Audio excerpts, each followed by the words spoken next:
Did you know Nightwatch is really good at chair camping? The game will tell you otherwise, but my opinion is the only one that matters, so don't listen to that and let me give you tips on how to scuff rescues as Nightwatch. Let's start with chair placement. Ideally, pick a chair that's fairly close to another survivor for the pressure and has a clear line of sight so you can see them coming to rescue.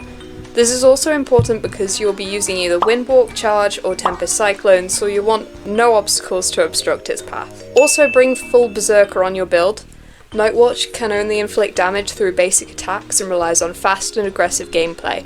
Even if you don't intend to chair camp, Berserk is a must. There are 3 things you can do as Nightwatch whilst a survivor is chaired.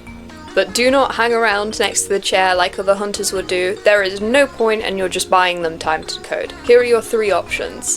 Determine where the rescuer is going to come from based on the closest cipher being decoded, Tinnitus, a cipher that's recently finished, where you've seen another survivor earlier, and stand away from the chair in that direction. And then when you see them coming for the rescue, rush over to hit them as soon as you can, and then yank them back with Cyclone, or if they're out of range, just quickly dash to meet up with them.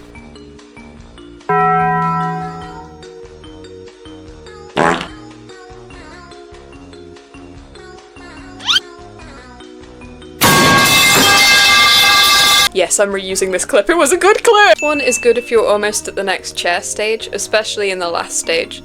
You can either use Cyclone to pull the rescuer away from the chair last second and stop the rescue, or you can do it slightly before that, so once they've made it back to the chair, the survivor will be about to get eliminated, and it will force them to rescue, at which point you can just Terror Shock them. Be wary that this one is a bit of a hit or a miss because there is a delay between Cyclone and the survivor being yoinked back, and a lot of survivors will predict this move once the Cyclone animation starts. You might also hit too soon if going for the Terror Shock and let them rescue. But I'd say it's especially worth it in Eversleeping Town if you manage to pull them back into the tram to scuff the rescue. I wish I still had that clip. If you're that Eli who got pulled into a tram by a Nightwatch like 2 years ago, just know I think about you every day and I am so sorry. Your third option is to just simply leave the chair. Nightwatch is a chase hunter and like I said, he relies on fast and aggressive gameplay. You might actually benefit more from starting a new chase.